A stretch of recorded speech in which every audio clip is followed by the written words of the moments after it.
حضرت ابو موسیٰ رضی اللہ تعالیٰ عنہ سے روایت ہے کہ ایک سائل نے نبی کریم صلی اللہ علیہ وسلم سے اوقات نماز کے بارے میں سوال کیا، مگر آپ نے اس کا کوئی جواب نہ دیا، حتیٰ کہ بلال کو حکم دیا تو انہوں نے فجر کی اذان و اقامت کہی۔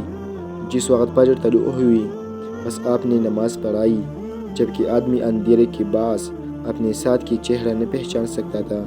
یہ آدمی کی نہ پہچان سکتا تھا کہ اس کے پہلو میں کون ہے۔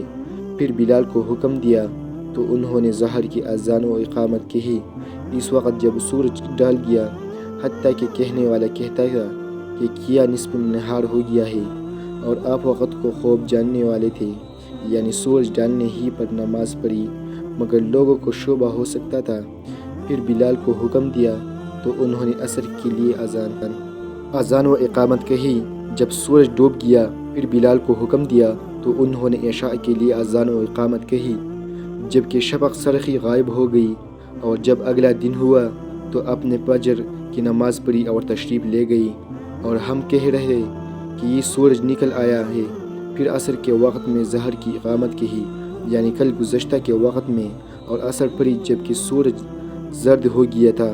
یہ کہے جب شام ہو گئی، اور مغرب پڑھی اس سے پہلے کہ شفق سرخی غائب ہوا، اور عشاء پڑھی تہائی رات کے قریب۔ پھر فرمایا کہ نماز کے اوقات پوچھنے والا، نماز کا وقت ان دو اوقات کے مابین ہے۔ امام ابو داؤد رحمۃ اللہ علیہ نے کہا، سلیمان بن موسیٰ نے عطا سے، انہوں نے جابر سے، انہوں نے نبی صلی اللہ علیہ وسلم سے مغرب کے بارے میں اسی کی مانند بیان کیا۔ کہا پھر نماز عشاء پڑھے۔